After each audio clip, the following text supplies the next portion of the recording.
एक बार एक नगर में एक किसान था। उसकी पत्नी सुमित्रा सोनी बहुत ही समझदार व धार्मिक महिला थी।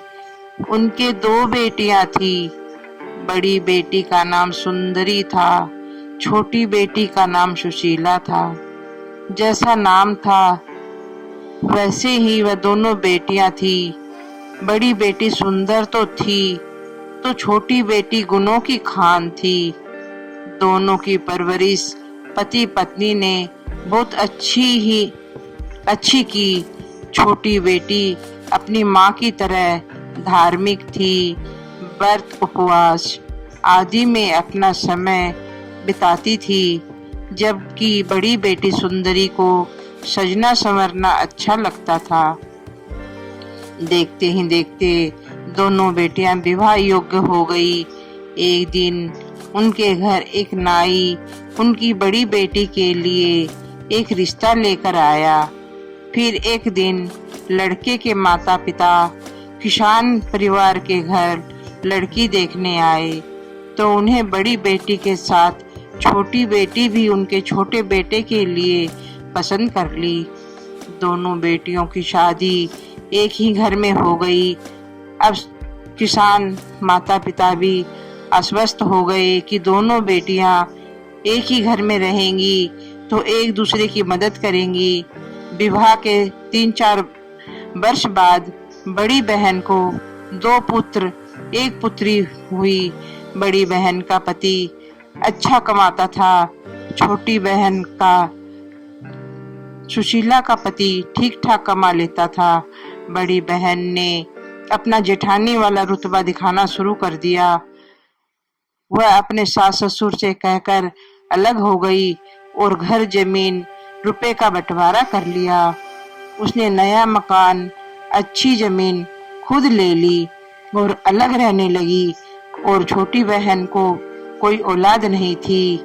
वह अपने पुराने घर में अपने पति और सास ससुर के साथ रहने लगी। फिर 2-3 साल बाद एक दिन उसके पति को मियादी बुखार आया और वे चल बसा। दुखों का पहाड़ टूट पड़ा। एक तो उसके कोई औलाद नहीं, दूसरी वो विधवा हो गई।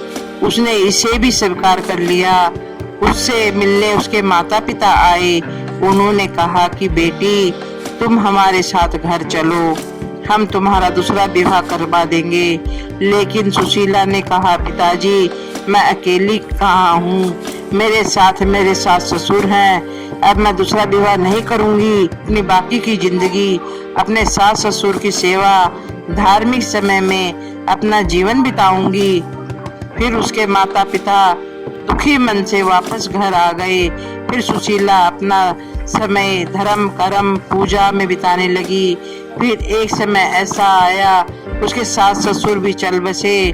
फिर सुशीला अपना जीवन धार्मिक कार्य में लगाना शुरू कर दिया। अपना घर की औरतों को व्रत उपवास की कहानी सुनाती।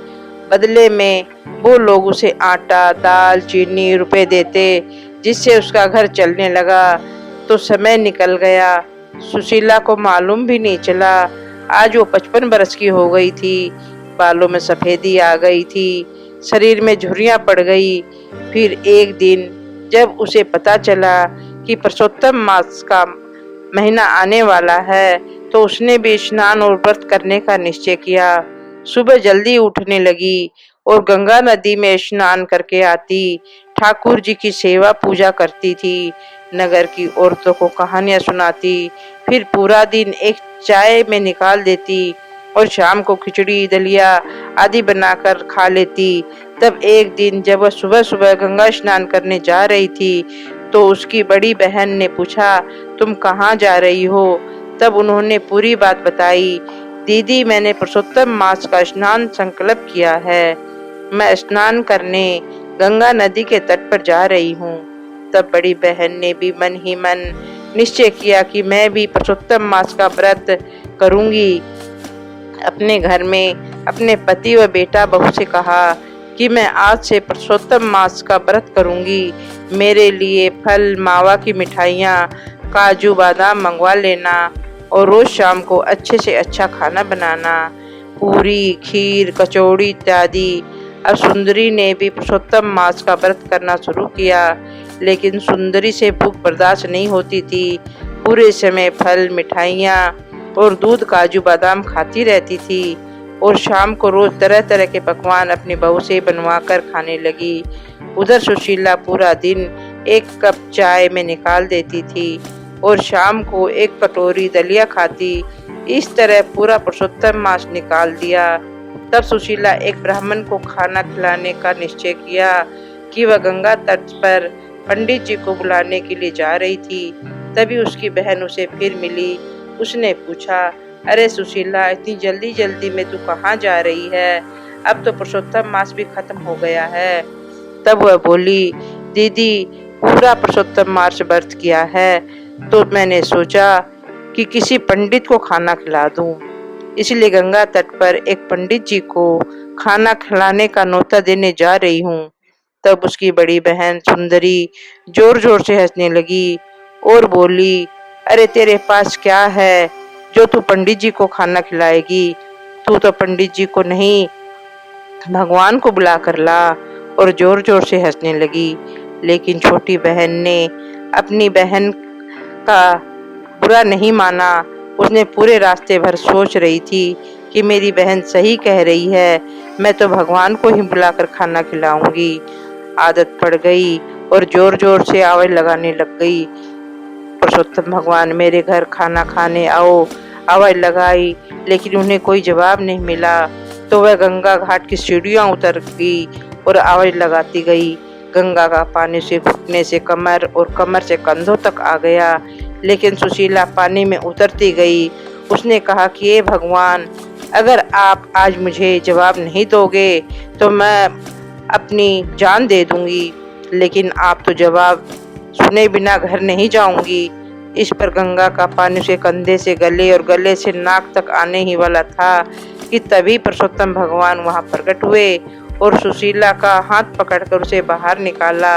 और पुरुषोत्तम भगवान ने कहा, तुम घर जाकर खाने की तैयारी करो, मैं संध्या पूजन करके तुम्हारे घर खाना खाने आऊंगा। सुशीला ने पुरुषोत्तम भगवान का चरण स्पर्श किया और खुशी खुशी घर आकर खाना बनाने की तैयारी में जुट गई। उसने अपना पूरा घर पीली मिट्टी से लीपा। उसने अच्छा सा सुंदर सा आसन बिछाया, सारे बर्तन मांजे, खिचड़ी बनाई और संध्या के समय भगवान का बेसब्री से इंतजार करने लगी। कभी अंदर जाती, कभी बाहर आती। तभी भगवान उसकी झोपड़ी में प्रकट हो गए। उसने थाल परोसा, लोटे में जल भरा, खिचड़ी परोसी। पुरुषोत्तम भगवान ने खिचड़ी खाई, पानी पिया और कहा कि बुढ़िया माई, तेरी पूजा से बहुत प्रसन्न हूँ, अपने लिए कोई वर मांग। सुशीला ने कहा कि भगवान, मुझे आपके दर्शन हो गए, मुझे और कुछ नहीं चाहिए। तब भगवान ने कहा कि बुढ़िया माई, तू पीछे मुड़कर देख, तेरा बेटा, बहू और पोता खड़े हैं। बुढ़िया सुशीला ने कहा, मेरे तो कोई बेटा नहीं, मेरे कोई नहीं, तब बहू और बेटा कहाँ से आएंगे? तब भगवान ने कहा, तू पीछे मुड़कर देख तो तेरे बेटा बहू गठजोड़े के साथ खड़े हैं और तेरी बहू की गोद में पोता है। जैसे ही सुशीला ने पीछे मुड़कर देखा तो एक बहुत सुंदर जोड़ा खड़ा था और गोद में सुंदर सा गोल मटोल बेटा था। सुशीला उनको निहारती रही, अपनी आंखों पर उसे विश्वास नहीं हो रहा था।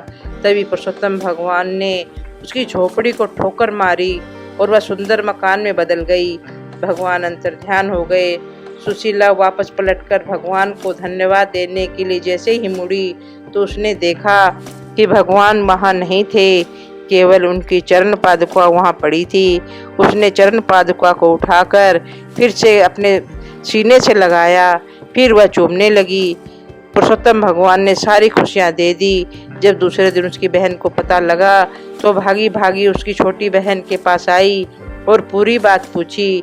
सुशीला ने कहा, दीदी धन्यवाद, आपने कहा कि पंडित को खाना खाने पर बुलाने की बजाय भगवान को बुलाओ, तो मैंने भगवान को खाने पर बुलाया। मेरे घर पुरुषोत्तम भगवान आए, ये सब कुछ उनका आशीर्वाद है। ये धन दौलत, बेटा बहू, सब कुछ मुझे पुरुषोत्तम भगवान ने दिया है। तब उसकी बड़ी बहन ने घर आकर अपने पति से कहा कि पुरुषोत्तम मास का व्रत तो मैंने भी किया था, मैं भी भगवान को खाना खाने के लिए बुलाऊंगी। तब सुंदरी ने पति से कहा, अरे भगवान, तेरी बहन दुखियारी और गरीब थी, तू ऐसा क्यों कर रही है? तू उसकी देखा देखी मत कर, सब कर्म से मिलता है। लेकिन सुंदरी नहीं मानी। वह गंगा तट पर पुरुषोत्तम भगवान को खाना खाने का न्योता देने के लिए गई। वहां भगवान को खूब आवाज लगाई, पुरुषोत्तम भगवान, आप मेरे घर खाना खाने चलिए। मेरी छोटी बहन ने तो आपको खिचड़ी खिलाई थी, मैं तो आपको 32 तरह के व्यंजन खिलाऊंगी, नरम नरम आसन पर बैठाऊंगी, चांदी के बर्तनों में खाना परोसूंगी। उनकी सुंदरी की आवाज लगाते लगाते सुबह से शाम हो गई, लेकिन कोई जवाब नहीं मिला। अगर रोती हुई दुखी मन से वापस घर आ गई। हे पुरुषोत्तम भगवान, जैसे आपने सुशीला के ऊपर प्रसन्न हुए, वैसे सबके ऊपर होना।